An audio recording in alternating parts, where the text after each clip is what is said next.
Good morning friends, this is Jamal Wagela and today we are going to solve our exercise number 1.2.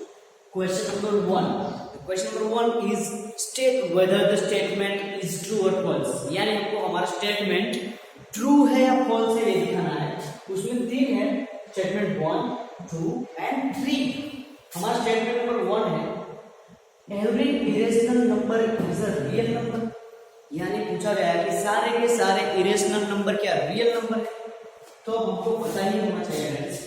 अगर मैं यहाँ पर example ले लेता हूँ, अगर यहाँ पर नंबर्स लिखूं, नंबर को टू पार्ट में डिवाइड किया गया है.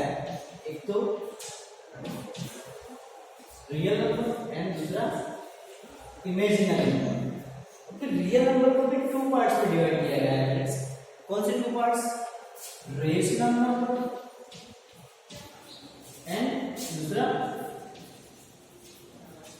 Irrational number. यानी हमारा रियल नंबर का जो बड़ा टुकड़ा है उसको दो पार्ट में डिवाइड किया है, रेशनल एंड इरेशनल.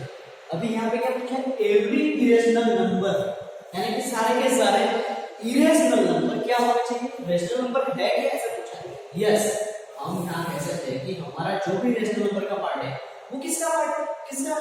हमारा रियल नंबर. यानी फ्रेंड्स हम कह सकते हैं कि हमारा इरेशनल नंबर रियल नंबर ही हो सकता है. यानी सारे के सारे हमारे इरेशनल नंबर क्या हो सकते हैं? रियल नंबर हो सकते हैं. यानी ये वाला क्या हो जाएगा? हमारा ट्रू स्टेटमेंट हो जाएगा फ्रेंड्स. अभी हमारा दूसरा स्टेटमेंट है, थोड़ा ध्यान से पढ़िए कि दूसरा वाला स्टेटमेंट क्या कहना चाहता है. देखिए, every point on the number line is of form root m. इतना टुकड़ा कह रहा है कि सारे के सारे नंबर लाइन पे जो भी पॉइंट है वो किस तरह के होने चाहिए, किस शेप में होने चाहिए? रूट m के शेप में होने चाहिए. फॉर एग्जांपल, अगर मैं यहाँ पे नंबर लाइन ड्रॉ कर रहा हूँ तो ये 0, 1, 2, 3, ये सारे के सारे किस शेप में होने चाहिए? रूट. और अंदर क्या होना चाहिए? m. अभी m क्या है? Where m is a natural number. यानी m क्या होना चाहिए? नेचुरल नंबर होना चाहिए. तो फ्रेंड्स हमने देखा, हमने अंडर रूट 9 तो वो 3 हो गया. तो 3 को हम कहाँ लिख रहे थे? ये 1 होगा, ये 2. तो 3 को हम यहाँ पे, सही है. चलो, हमारा ये वाला अंडर रूट में भी है और हमारा 9 क्या है? रूट 3 में जो उसका रूट करेंगे तो हमको हमारा 3 मिलेगा, वो हमारा नेचुरल नंबर है. लेकिन फ्रेंड्स अगर हमने आगे ये रूट 9/3, रूट 5/2 ये सारे भी तो हमने नंबर लाइन पे डिनोट किए हैं, रिप्रेजेंट किए हैं. तो फॉर एग्जांपल मैंने यहाँ पे रूट 9/3 ले लिया, तो रूट 9/3 क्या है? रूट m ही हो गया. लेकिन ये m क्या होना चाहिए? हमारा नेचुरल नंबर होना चाहिए. जहां की हमारा यहाँ पर रूट 9/3 का 9.3 है, रूट 9.3 का हमारा ये 9.3 है, ये नेचुरल नंबर नहीं है फ्रेंड्स. यानी ये वाला स्टेटमेंट गलत है जो कह रहा था कि हमारे नंबर लाइन पे सारे के सारे जो भी पॉइंट होंगे वो अंडर m होंगे और m हमारा नेचुरल नंबर होगा. लेकिन हमने तो नंबर लाइन पे ये वाला भी रिप्रेजेंट किया है जिसमें ये हमारा नेचुरल नंबर नहीं है. यानी ये वाला स्टेटमेंट हमारा क्या हो जाएगा? फॉल्स हो जाएगा. गलत है. ठीक है. अभी थर्ड स्टेटमेंट है हमारा every real number is a irrational. यही स्टेटमेंट का उल्टा ऊपर दिया हुआ है. यानी इरेशनल नंबर किसका टुकड़ा है? रियल नंबर का. ये रियल नंबर हो चुका है, ये इरेशनल नंबर. तो ये सारे के सारे रियल नंबर हो सकते हैं, लेकिन ये रियल नंबर इरेशनल नंबर नहीं हो सकते. यानी every real number is not the irrational number, क्योंकि रियल नंबर रेशनल भी है, इरेशनल भी है. यानी ये क्या हो जाएगा? हमारा फॉल्स हो जाएगा. सिंपल में देखें फ्रेंड्स, अगर मैं यहाँ पे रियल नंबर ले रहा हूँ, रियल नंबर, ठीक है, तो इसको अगर मैं दो पार्ट में डिवाइड करूँ तो ये एक रेशनल हो जाएगा और दूसरा हमारा इरेशनल हो जाएगा. तो हम समझ सकते हैं फ्रेंड्स कि सारे के सारे हमारे रियल नंबर इरेशनल थोड़ी है, रेशनल भी तो है फ्रेंड्स. यानी ये स्टेटमेंट यही हमको गलत मिल जाता है. यानी ये स्टेटमेंट हमारा फॉल्स है. ये हमारी एक्सरसाइज 1.2 थी फ्रेंड्स. अभी एक्सरसाइज 1.3 करेंगे. देखते हैं क्या है एक्सरसाइज 1.3 में. कौन कौन से एग्जाम्पल है स्टडी करेंगे इसमें थोड़ा उसको। ओके फ्रेंड्स, नाउ और exercise 1.2 we are going to question number 1। ये भी देखेंगे क्वेश्चन नंबर क्या है, राइट इन डेसिमल फॉर्म, यानी मैंने क्वेश्चन थोड़ा सॉल्व कर दिया है, क्वेश्चन का जो आंसर था वही लिखा है, यानी नीचे जो कॉलम्स नंबर दिए गए उनको हमको डेसिमल फॉर्म में लिखना है। ये कौन से फॉर्म में, p/q फॉर्म कहते हैं, इसको फ्रैक्शनल फॉर्म कहते हैं। अभी इस फ्रैक्शनल फॉर्म को किसमें लिखा है, डेसिमल फॉर्म में, और वो डेसिमल फॉर्म आ जाता है एंड नाउ डेसिमल एक्सपांशन, यानी वो जो डेसिमल फॉर्म आएगा वो कौन सा डेसिमल फॉर्म है उसको आइडेंटिफाई करना है। तो पहला फ्रेंड्स देखेंगे, अगर पहले की बात करें तो ये वाला क्या हो जाएगा कि नीचे 100 से डिवाइड किया गया है, यानी 2 जीरो है नीचे, तो क्या करेंगे 2 डिजिट में डिवाइड करके देखा था इसको, तो ये क्या हो जाएगा 0.36, सॉरी 0.36, यानी ये हमारा यहाँ पे पॉइंट था, अभी क्या हो गया उसको 100 से डिवाइड किया तो ये पॉइंट थोड़ा लेफ्ट साइड में मूव हो गया, 2 डिजिट लेफ्ट साइड में मूव हो गया, यानी ये हमारा डेसिमल एक्सपांशन हो गया फ्रेंड्स। अभी इस डेसिमल एक्सपांशन को हम क्या कहते हैं, अभी आगे बढ़ नहीं रहा, स्टॉप हो गया है, तो क्या हो जाएगा टर्मिनेटिंग हो जाएगा, यानी इसको हम क्या कहेंगे फ्रेंड्स, टर्मिनेटिंग। टर्मिनेटिंग डेसिमल ये हमारा पहले वाला है, ठीक है। अभी दूसरे की बात करें 1/11, फिर 1/11 की बात करेंगे तो फ्रेंड्स उसको डिवाइड करना पड़ेगा, लॉन्ग डिवीजन मेथड से डिवाइड करने के बाद हमको हमारा डेसिमल एक्सपांशन मिल जाएगा। अभी मैंने यहाँ 1 को 11 से डिवाइड किया, 11 के टेबल में कहीं पे भी 1 नहीं आता, और जो हमारा डिविडेंड है वो थोड़ा लोअर साइज है इन कंपैरिजन विद 11, सो हम क्या करेंगे इसको यहाँ पर 0 रख देंगे, भी यहाँ पे 0 रखा तो यहाँ पे भी आ जाएगा, यानी फिर भी अभी 10 0 से 11 से स्मॉल है, तो क्या करेंगे यहाँ पर पॉइंट रख देंगे। अभी क्या करेंगे फ्रेंड्स, यहाँ पे एक 0, सॉरी ये 0 आ गया, अभी क्या करेंगे यहाँ पर भी 0 रखेंगे तो यहाँ पर 0 आ जाएगा फिर से। अभी इसको हम करेंगे 11 9 99, यानी अभी हमारा सब्सट्रैक्शन हो सकता है 100 में से अगर 99 गया तो क्या रह जाएगा फ्रेंड्स 1, ठीक है। अभी क्या करेंगे यहाँ 0 आ गया ऑटोमेटिक, लेकिन अभी क्या है 10 है, 11 से डिवाइड नहीं हो सकता, तो हम क्या करेंगे 0, तो ये क्या हो जाएगा 100 हो जाएगा, फिर 11 9 99, ठीक है, फिर 1, तो थोड़ा यहाँ पे एक पैटर्न बन रहा है कि पहले हमारे पास 1 था, फिर रिमाइंडर 1 आया, फिर रिमाइंडर 1 आया, यानी ये जो प्रोसेस है वो 0 9 0 9 ऐसे रिपीट होता जाएगा, यानी हमारा जो डेसिमल एक्सपांशन के लिए इसको हम कह सकते हैं 0 9, यानी 0 9 के ऊपर हम बार लगा सकते हैं, क्योंकि ये 2 डिजिट रिपीट ही हो रहे हैं, रीअकर हो रहे हैं, तो हमारा डेसिमल एक्सपांशन क्या हो जाएगा फ्रेंड्स, इसको हम लिख सकते हैं एक टर्मिनेट नहीं हो रहा, आगे एक्सटेंड हो रहा है, इलोंगेट हो रहा है, बढ़ रहा है, यानी ये नॉन टर्मिनेटिंग क्या है, नॉन टर्मिनेटिंग है, लेकिन रीअकर भी हो रहा है, कोई डिजिट है जो बार बार वापस आ रहा है, रिपीट हो रहे हैं, यानी इसको कह सकते हैं non terminating but repeating but recurring. ये हमारा हो गया दूसरे वाले का फ्रेंड्स डेसिमल एक्सपांशन का नाम कि कौन सा डेसिमल एक्सपांशन है। तीसरे की बात करें तो यहाँ पे हमको दिया गया 4:1/8, यानी हमको यहाँ पर मिक्स्ड फ्रैक्शन दिया गया है, इम्प्रॉपर फ्रैक्शन दिया गया है, इसको पहले हम प्रॉपर फ्रैक्शन में करेंगे। 8 4 जा 32 प्लस 1 डिवाइडेड बाय 8 का 8 ही रहेगा फ्रेंड्स, 8 4 जा 32, उसमें 1 ऐड करना है तो क्या हो जाएगा, ये हमारा 33/8 हो जाएगा, ये हमारा प्रॉपर फ्रैक्शन हो गया। अभी इसको डेसिमल एक्सपांशन में कन्वर्ट करने के लिए हमको क्या करना पड़ेगा, 33 को 8 से डिवाइड करना पड़ेगा फ्रेंड्स, यानी 33 को 8 से डिवाइड करो तो 8 4 जा 32, यानी यहाँ पर 1 आ गया फ्रेंड्स। अभी क्या करेंगे फ्रेंड्स, अभी हम इसको डिवाइड नहीं कर सकते 8 से, तो क्या करेंगे यहाँ पर हम पॉइंट रख देंगे, तो यहाँ पर 0 आ गया, ठीक है, तो ये हमारा 10 हो गया। अभी 8 1 जा 8, अभी 2 रह गया, अभी 0 आ गया फ्रेंड्स, 8 2 जा 16, 10 में 16 जाएगा तो 4 रह जाएगा, ये हमारा 0 आ गया। 8 के टेबल में 8 5 जा 40, 8 5 जा 40, ये हमारा 0 हो गया, यानी फ्रेंड्स हमको हमारा डेसिमल एक्सपांशन मिल गया है। हमारा डेसिमल एक्सपांशन क्या है फ्रेंड्स, तो हम लिख सकते हैं 4.125, यानी ये भी आगे रिपीट नहीं हो रहा, आगे बढ़ नहीं रहा, टर्मिनेट हो गया है फाइव के बाद, तो डिजिट अकर ही नहीं हो रहा, तो इसको क्या बोलेंगे फ्रेंड्स, नॉन टर्मिनेटिंग, जो कि हमारा पहले वाला था, सॉरी टर्मिनेटिंग है, ये हमारा कौन सा हो गया फ्रेंड्स, टर्मिनेटिंग डेसिमल हो गया है। अभी क्वेश्चन नंबर 1 के 3 एग्जांपल हमने कर लिए हैं कि इसको डेसिमल में कन्वर्ट किया है, आपको और 2 है उसको करना है, ठीक है। तो इसको हम आगे देखते हैं कि आप 2 ये जो बाकी रह गए 4 और 5 वाला वो आप घर से करके लाना, आगे का क्वेश्चन देख लेते हैं कि आगे क्वेश्चन क्या है, कि आगे कौन सा क्वेश्चन करना है उसको थोड़ा पढ़ लेते हैं। ओके फ्रेंड्स, क्वेश्चन नंबर 2 देखते हैं। क्वेश्चन नंबर 2 देखिए, you know that 1/7 equal to 0.142857 के ऊपर टोटल बार लगा हुआ है, यानी ये जो 6 डिजिट है वो फिर से रिपीट हो जाएंगे और वो रिपीट होते जाएंगे।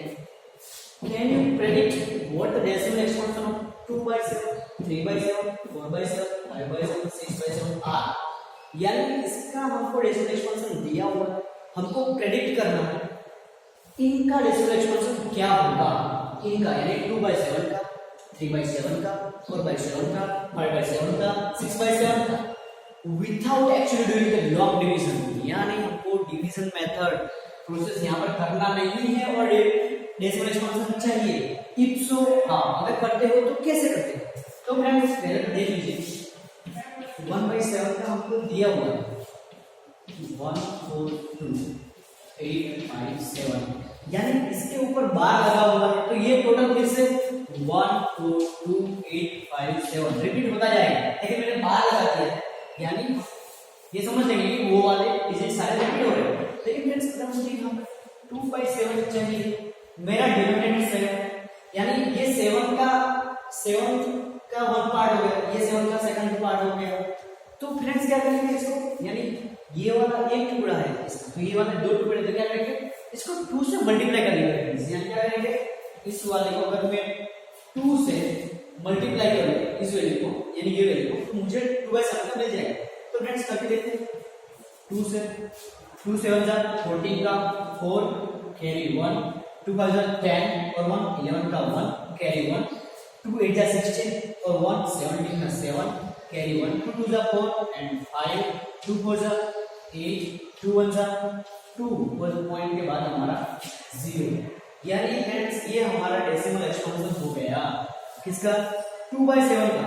अगर मैं 3/7 का करना चाहूँ तो फ्रेंड्स क्या करेंगे, यस 1/7 की वैल्यू को हम 3 से मल्टीप्लाई करेंगे, क्योंकि ये थर्ड पार्ट है, क्या करेंगे 7 का थर्ड पार्ट है, यानी इसको हमको 3 से मल्टीप्लाई करना पड़ेगा। तो अगर 3 वाले का करना है तो 3 से मल्टीप्लाई करेंगे, अगर 4 वाले का करना है तो 4 से, 5 वाले का करना है तो 5 से, 6 वाले का करना है तो 6 से, ऐसा करके हम पूरे मल्टीप्लिकेशन से हमारा जो भी डेसिमल एक्सपेंशन है वो मिल सकता है, गेन कर सकते हैं। देख लीजिए कैसे करते हैं, 3/7 का अगर 3 से मल्टीप्लाई किया, 3 7 जा 21 का 1 कैरी 2, 3 5 जा 15 और 2 17 का 7 कैरी 1, 3 8 जा 24 एंड 1 5 का 5 कैरी 2, 3 2 जा 6 and 2 8, 3 2 जा 12 का 2 कैरी 1, 3 जा 3 and 1 4, और हमारा ये होगा पॉइंट और ये 0, यानी ये भी हमारा डेसिमल एक्सपेंशन मिल गया है, हमको ये भी मिल गया है कि हमारा जो भी डेसिमल एक्सपेंशन होगा ये होगा। और यहाँ पे ये क्या हो रहा है फ्रेंड्स, ये वाले रिपीट हो रहे हैं बार-बार, यानी ये सारे नॉन टर्मिनेटिंग रीअकरिंग हो जाएंगे फ्रेंड्स। थोड़ा देख लीजिए कैसे है,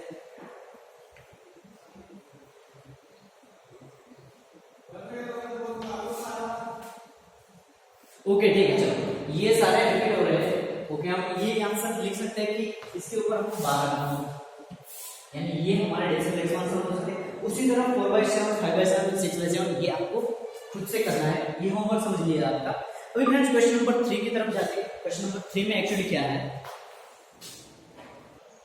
फ्रेंड, क्वेश्चन नंबर 1 जो हमने देखा कि ये जो 3/3 फॉर्म में हमने फ्रैक्शन फॉर्म में दिया गया है उसको हमको डेसिमल एक्सपेंशन में कन्वर्ट करना था, लेकिन ये थोड़ा कंफ्यूजिंग था, तो इसको थोड़ा समझा देता हूँ कि ये 329 है और नीचे 400 है, तो 4 को हम 4 into 100 लिख सकते हैं, और इसकी 4 की और 4 को अगर 329 को अगर 4 से डिवाइड करोगे उसकी जो वैल्यू आएगी वो यहाँ रखोगे और उसको 100 से डिवाइड कर देना, ये 2 जीरो डेसिमल पॉइंट थोड़ा मूव होगा तो देख लेना। यानी ये सिंपल हो गया कि अभी आपको इसका जो भी डिवीजन आएगा रिजल्ट उसको याद रखेंगे, तो उसको 100 से डिवाइड कर देंगे, यानी 2 डिजिट थोड़ा मूव करेगा हमारा डेसिमल पॉइंट। ठीक है, अभी क्वेश्चन नंबर 3 में यही चीज है, 3/q फॉर्म में हमने आगे देखा एग्जांपल में कि कन्वर्ट करना है, तो इस वाले को 0.6 बार को हमको 3/q फॉर्म में कन्वर्ट करना है, वो x की वैल्यू लेके।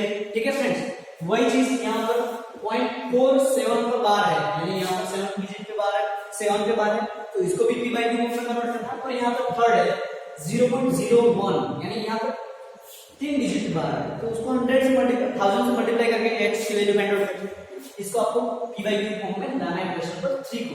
तो ये बहुत सिंपल था। फिर क्वेश्चन नंबर 4 देखेंगे फ्रेंड्स, वो भी p/q फॉर्म में लाना है, देख लेते हैं कैसे करते हैं। ओके फ्रेंड्स, क्वेश्चन नंबर 4 है एक्सप्रेस 0.999 और भी आगे एक्सटेंड हो रहा है in the form of p/q form, यानी इसको हमको p/q में यानी फ्रैक्शन में लिखना है। Are you surprised by your answer, यानी कह रहे हैं कि आप आंसर देख के सरप्राइज हुए। With your teacher and classmates discuss why the answer makes sense, यानी आंसर आने के बाद हमको वहाँ पे शॉक लगेगा, हम सरप्राइज होंगे कि ऐसा आंसर कैसे आया। तो वो वाला आंसर हम हमारे टीचर या हमारे क्लासमेट्स हमारे फ्रेंड्स के साथ डिस्कस करेंगे कि भाई ये आंसर ऐसा क्यों आया, यानी मेक अ सेंस, यानी हम देख लेंगे कि भाई ऐसा आंसर क्यों आया। पहले देख लेते हैं, इसको कन्वर्ट करते हैं किसमें, p/q फॉर्म में। फ्रेंड्स p/q फॉर्म में तो अगर मैं इसको ऐसा लिखना चाहूँ x = 0.9, अभी कौन सा डिजिट रिपीट हो रहा है 9, तो उस 9 के ऊपर 12 लिखा, यानी मैंने यहाँ पर 12 लिखा। अभी कितने डिजिट के ऊपर 12 है, सिर्फ एक, तो क्या करेंगे इधर लिख देंगे मल्टीप्लाई बोथ साइड बाय 10, तो हम यहाँ पर 10 into x लेफ्ट साइड को मल्टीप्लाई कर दिया, अभी 10 into 0.9 इस पर बार है, इधर भी राइट साइड पे हमें 10 से मल्टीप्लाई करें, तो ये क्या हो जाएगा फ्रेंड्स, ये हमारा हो जाएगा 10x और ये हो जाएगा फ्रेंड्स 9.9999, ऐसे लिख सकते हैं इसको, यानी यहाँ पर बार है। ठीक है, तो ये लिख सकते हैं देयरफॉर, यानी इसको हम ऐसे भी लिख सकते हैं, कुछ दिक्कत नहीं है। वही वाली सेम चीज है, बाहर लिखो यार तुम 9 लिखो। ठीक है, अभी क्या हो जाएगा फ्रेंड्स, इसको स्प्लिट करना है, इसको क्या करना है, तोड़ना है। कैसे तोड़ना है, ऐसे तोड़ना है कि जिसमें हमारा x शामिल हो, जिसमें हमारा x शामिल हो। तो मैं लिख सकता हूँ 10x = 9 प्लस 0.9999, यानी ये हमारा क्या हो गया फ्रेंड्स, x हो गया। अभी मैं लिखूं इधर, तो ऐसे लिख सकते हैं 10x = 9 प्लस x, यानी 9 का 9, और ये वाली कीमत तो हमारी वैल्यू क्या है, x की वैल्यू है, तो यहाँ पर x लिख सकते हैं। अभी ये x फ्रेंड्स इस तरफ आएगा, इक्वल टू के इस साइड आएगा, तो ये प्लस है तो माइनस जाएगा, यानी 10x - x = 9, तो ये 10x ऐसे एक जाएगा, तो ये 9x = 9, therefore x = 9 divided by 9, ये है यहाँ मल्टीप्लिकेशन से इस साइड आएगा तो डिवीजन हो जाएगा, यानी ये कट होकर हमको हमारा आंसर x = 1 मिल जाएगा।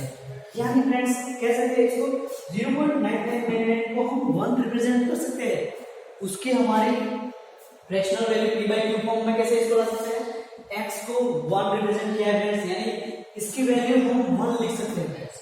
अभी सरप्राइज तो एक्चुअली हुई ही है, क्योंकि यहाँ 0.99 को हम 1 कैसे लिख सकते हैं। ठीक है, तो उसका डिस्कशन करेंगे कि इसको 1 क्यों से लिख सकते हैं, उसको थोड़ा समझेंगे, थोड़ा उसका डिस्कशन करेंगे।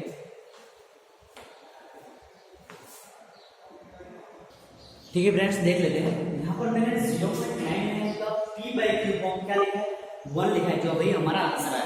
लेकिन अभी इसको समझ से फ्रेंड्स, अगर मैं यहाँ पर नंबर लाइन ड्रॉ करूँ हमारी, ठीक है, सपोज ये नंबर लाइन मुझे यहाँ पर 0.9 रिप्रेजेंट करना है, 0.9 रिप्रेजेंट करना है, तो क्या करेंगे, यहाँ पर ये हमारा 0 हो जाएगा, ये हमारा 1, यानी ये नंबर लाइन है, लेकिन 0.9 को रिप्रेजेंट करने के लिए थोड़ा समझने के लिए मैंने 0 और 1 को थोड़ा बड़ा लिख दिया है, थोड़ा एक्सटेंड कर दिया है। तो क्या करेंगे फ्रेंड्स, देखिए इसको 10 पार्ट्स में डिवाइड करेंगे। ये 1, ये हमारा 0.1 हो जाएगा, ये हमारा 0.2 हो जाएगा, ये हमारा 0.3, 0.4 ऐसे करके यहाँ पे 0.8 और ये हमारा 0.9 है। ठीक है, तो क्या हो गया फ्रेंड्स, ये क्या हो गया हमारा, ये वाला पॉइंट हमारा 0.9 हो गया। वो किसके बाजू में है, 1 के एकदम नजदीक में, सबसे नजदीक वाला पॉइंट 0.9। ठीक है, अभी फ्रेंड्स मैं यहाँ पर 0.99 को रिप्रेजेंट करना चाहता हूँ, तो उसको कैसे रिप्रेजेंट करेंगे, मैं यहाँ पे एक नंबर लाइन ड्रॉ कर लेता हूँ। ठीक है, इसी तरह यहाँ पर 0 और ये हमारा 1 है। ठीक है, अभी क्या हो जाएगा फ्रेंड्स, 0.99 को रिप्रेजेंट करने के लिए अभी हमको यहाँ पर 0.90 लेना पड़ेगा। ये वाली बात, यहां से यहां तक का डिस्टेंस मैंने, ये वाला डिस्टेंस मैंने जूम कर लिया। ये 0.90 से 1 तक का है, यानी इसको आप ऐसे भी लिख सकते हैं।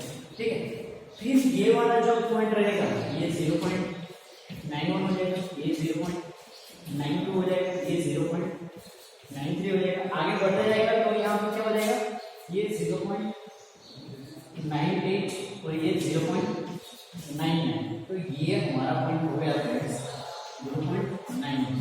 ठीक है, यानी हमने यहाँ पर 0.99 रिप्रेजेंट कर लिया है। अगर मैं इसको और एक्सटेंड करूँ तो 0.99, तो मैं यहाँ पर 0.999 रिप्रेजेंट कर सकता हूँ। अगर मैंने ये नंबर लाइन ड्रॉ करी है, यहाँ पर अपना 0 है, यहाँ पर अपना 1 है। ठीक है, अभी ये वाला डिस्टेंस 0.99 से 1 तक का डिस्टेंस मैंने थोड़ा एक्सटेंड कर लिया है, तो इसको लिख सकते हैं 0.991, 0.992, 0.993 और ये आगे एक्सटेंड होता जाएगा। यहाँ पर हो जाएगा 0.998 और ये हो जाएगा 0.999, यानी ये वाला पॉइंट हमारा 0.999 है। यानी फ्रेंड्स हम बात किसकी कर रहे हैं, इसकी कर रहे हैं। 0.9 को हमने रिप्रेजेंट कर लिया। अगर उसके पीछे एक और लाइन लगाओ तो उसको भी रिप्रेजेंट कर लिया, उसके पीछे एक और लगाओ, एक और लगाओ, और ये बढ़ता ही जा रहा है, कहीं रुक रहा नहीं है, हमारा 9 है, यानी रिपीट ही हो रहा है। तो उसको ऐसे करके करके मैं 99 को रिप्रेजेंट करता जाऊंगा नंबर लाइन पे, तो ये वाला डिस्टेंस क्या हो जाएगा, एकदम 1 के क्लोज हो जाएगा। वो माइनर डिफरेंस रहेगा, यानी वो जो एरर है वो एक्सट्रीम माइनर एरर हो जाएगी, क्योंकि ये इतना नजदीक हो गया 1 के। तो और मैं अगर 9 को रिप्रेजेंट करता जाऊं 999 तो वो एक्सट्रीमली 1 के क्लोज हो जाएगा। तो इसको हम रिप्रेजेंट कर सकते हैं 1 से। क्यों, क्योंकि ये जो डिस्टेंस है वो 1 के बहुत क्लोज है, 1 के बहुत पास है, यानी इससे हम रिप्रेजेंट कर सकते हैं फ्रेंड्स। ये हमारा कंक्लूजन हो जाएगा। ये हमको सेंस दे रहा है, क्वेश्चन लिखा था मेक सेंस, यानी हमारे फ्रेंड्स या हमारे टीचर के साथ डिस्कशन करिए कि ये क्यों है। तो फ्रेंड्स हमने डिस्कशन किया कि इसकी वैल्यू हम 1 क्यों लिख सकते हैं, क्योंकि 1 के बहुत क्लोज है 0.999 और ये रिपीट ही हो रहा है, आगे बढ़ ही जा रहा है, यानी ये 1 के एक्सट्रीमली क्लोज है। हम इसको 1 से इसका d/q को रिप्रेजेंट कर सकते हैं। अभी देखेंगे क्वेश्चन नंबर 5 क्या है friends. Hi friends, question number 5 है what can the maximum number of digits be in the repeating block of digits in the decimal expansion of 1/17। Question को समझिए थोड़ा।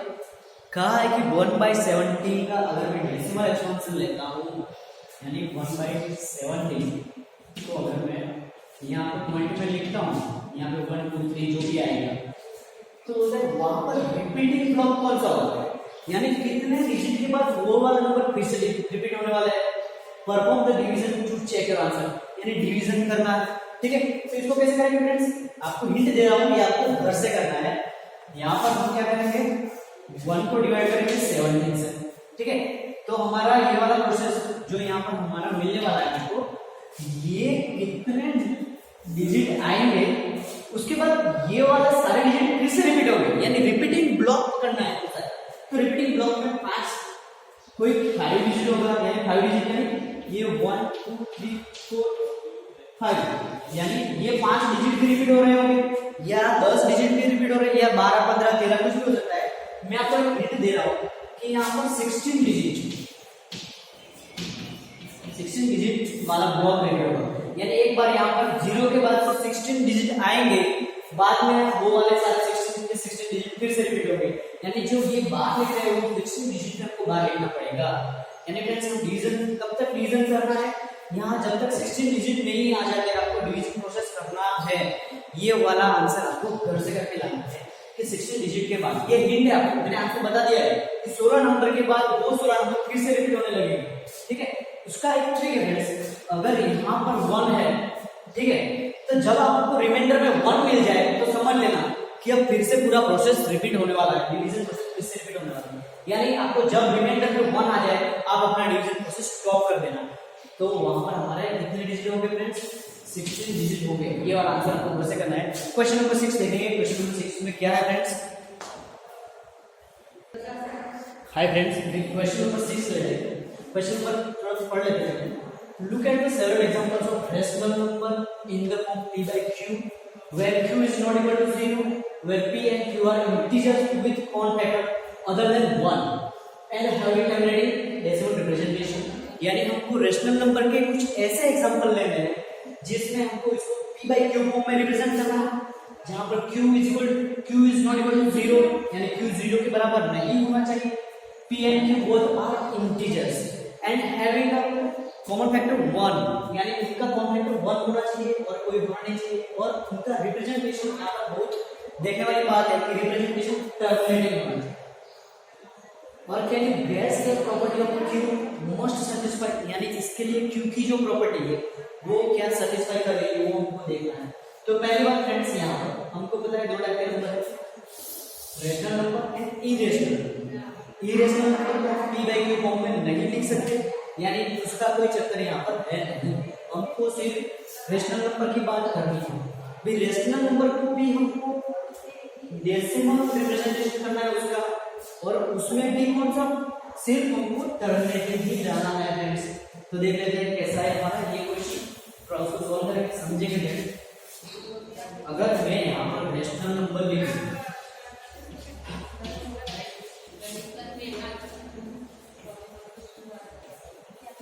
तो उसको मैं डेसिमल में अगर कन्वर्ट करूं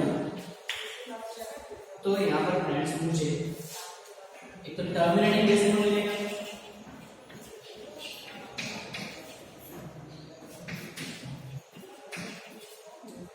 या तो नॉन टर्मिनेटिंग।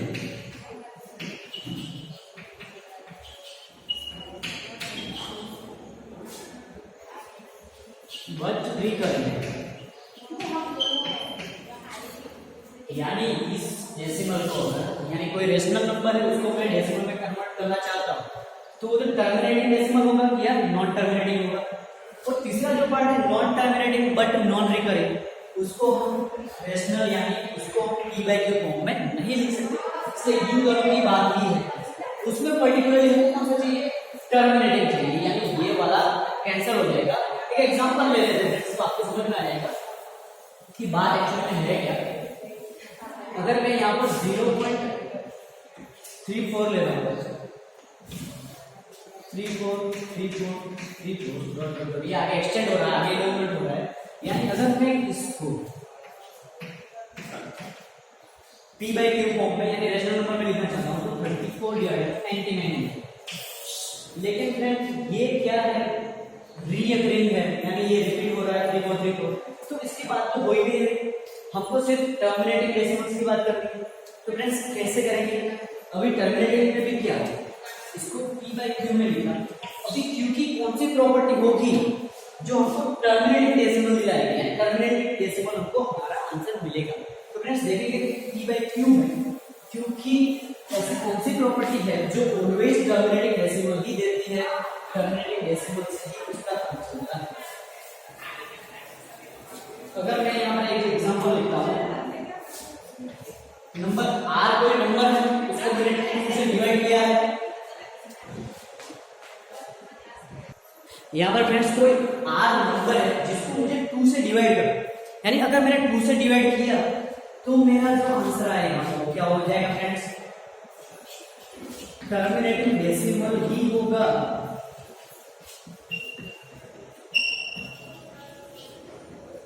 यानी अगर कोई नंबर आर है उसको मैं 2 से डिवाइड करूंगा, यानी 2 क्या हो गया फ्रेंड्स, यहाँ पर 2 हमारा क्यू है और आर हमारा पी है, तो हमको किसकी वैल्यू, किसकी सॉरी प्रॉपर्टी फाइंड आउट करनी थी, क्यू की।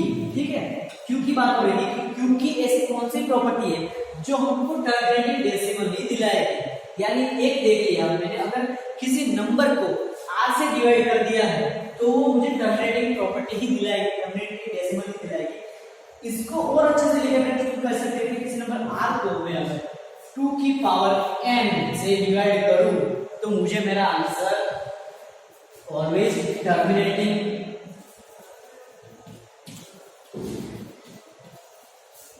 डेसिमल ही मिलेगा। अभी n यहाँ पर नेचुरल नंबर है, यानी एग्जांपल लेके समझ लेते हैं। एग्जांपल, अगर मैं 53 को 2 से डिवाइड करता हूं तो भी मुझे टर्मिनेटिंग डेसिमल ही मिलेगा।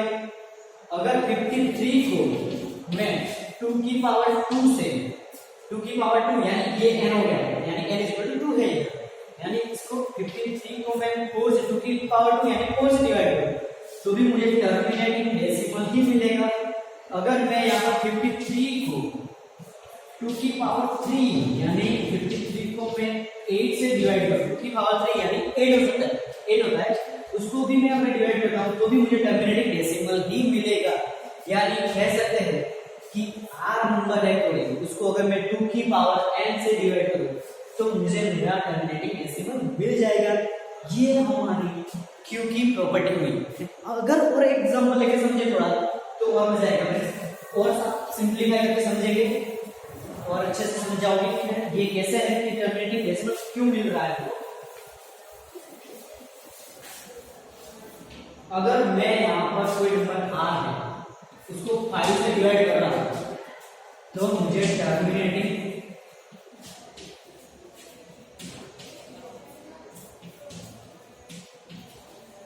डेसिमल ही मिलेगा फ्रेंड्स। इसको और अच्छे से लिखें, अगर r को मैं 5 की पावर n से डिवाइड करूं तो मुझे मेरा टर्मिनेटिंग डेसिमल मिल जाएगा। इसका एक एग्जांपल लेके समझते हैं फ्रेंड्स। अगर 53 है इसको मैं 5 से डिवाइड करता हूं तो मुझे मेरा टर्मिनेटिंग डेसिमल मिल जाएगा। ठीक है, इसी 53 को अगर मैं 5 की पावर 2 यानी एक्चुअली 53 डिवाइडेड बाय 25 5 की पावर 2 यानी 25 हो जाएगा तो भी मुझे मेरा टर्मिनेटिंग डेसिमल ही मिलेगा फ्रेंड्स। अगर 53 को मैं 5 की पावर 3 यानी 53 डिवाइडेड बाय 125 53 5 की पावर 3 यानी 125 हो जाएगा, उससे डिवाइड करूंगा तो भी मुझे मेरा टर्मिनेटिंग डेसिमल ही मिलेगा। यानी ये कह सकते हैं कि अगर कोई नंबर r है उसको मैं डिवाइड कर रहा हूँ 5 की पावर n से, यानी ये देखिए 5 पावर 2 5 पावर 3 यहाँ पर 5 पावर 1 है तो मुझे मेरा टर्मिनेटिंग डेसिमल मिल रहा है। यानी ये q की सेकंड प्रॉपर्टी हुई। यानी फ्रेंड्स हम कह सकते हैं कि हमारा जो q है उसको अगर मैं 2 की पावर n या 5 की पावर n से डिवाइड करूं तो मुझे मेरा टर्मिनेटिंग डेसिमल मिल सकता है। यानी इसको हम लिख सकते हैं फ्रेंड्स ऐसे,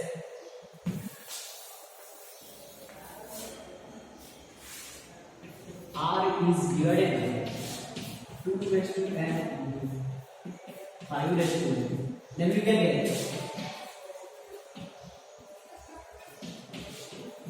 टर्मिनेटिंग डेसिमल। यानी अगर मैं r नंबर है कोई उससे मैं 2 की पावर n मल्टीप्लिकेशन में 5 की पावर n से डिवाइड करूं तो मुझे मेरा टर्मिनेटिंग डेसिमल मिल जाएगा। इसका एग्जांपल लेते हैं फ्रेंड्स। अगर 53 है उसको मैं 10 से डिवाइड करता हूं, यानी इसको लिख सकते हैं सब 53 डिवाइड बाय 2 into 5 यहाँ 2 की पावर 1 5 की पावर 1, यानी ये वाला फॉर्मूला हमारा यहाँ पर अप्लाई हो रहा है। यानी यहाँ पर n इक्वल टू 1 है तो इसको डिवाइड करेंगे तो मुझे मेरा टर्मिनेटिंग डेसिमल मिल जाएगा, यानी 513। यानी ये वाली चीज यहाँ पर अप्लाई हो सकती है फ्रेंड्स। यानी कह सकते हैं कि हमारा जो r नंबर है कोई वो 53 लिया हमने यहाँ पर और 2 into 5 की पावर n लिया हमने फ्रेंड्स 10, तो हमको हमारा टर्मिनेटिंग डेसिमल मिल रहा है। अगर फ्रेंड्स मुझे यहाँ पर हमारा वो टर्मिनेटिंग डेसिमल ही चाहिए। तो क्योंकि ये प्रॉपर्टी होनी चाहिए q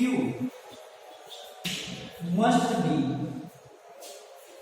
2m into 5m, यानी 2 की पावर m और 5 की पावर m होनी चाहिए, तो ही हमको हमारा टर्मिनेटिंग डेसिमल मिल सकता है। ये हमारा क्या हो गया, ये हमारी q की प्रॉपर्टी हो गई। अगर एक एग्जांपल ले लें 53 डिवाइडेड बाय 2, तो हमको हमारा टर्मिनेटिंग डेसिमल मिल जाएगा। तो आप बोलेंगे सर यहाँ पर तो 5 रेज़ टू n 5 की पावर भी होनी चाहिए, 5 की पावर। तो फ्रेंड्स इसको हम ऐसे लिख सकते हैं 53 divided by 2 raise to 1 and 5 raise to 0, यानी अगर इसकी वैल्यू 2 रेज़ टू 1 है तो ये तो 2 ही रहेगा, लेकिन 5 रेज़ टू 0 है यानी ये 1 हो जाएगा। यानी हम इसको ऐसे लिख सकते हैं 2 का 2 और 5 का 1, यानी 2 1 जा 2, यानी ये यही चीज हुई। हम 5 पावर 0 लगाएंगे तो उसकी वैल्यू 1 हो जाएगी, यानी ये हमारा क्या हो गया, 2 का 2 हो गया, 5 का 1 हो गया, यानी 53 बाय 2 करेंगे तो भी हमको हमारा टर्मिनेटिंग डेसिमल ही मिलेगा। ये वाला एग्जांपल, यानी ये जो हमको क्यू की प्रॉपर्टी सेटिस्फाई करनी थी, ये क्यू की प्रॉपर्टी हमें सेटिस्फाई की हुई है। यहाँ पर हमारी फ्रेंड्स एक्सरसाइज 1.2 क्लियर होती है। आगे के लेक्चर में और आगे जाएंगे। Thank you very much.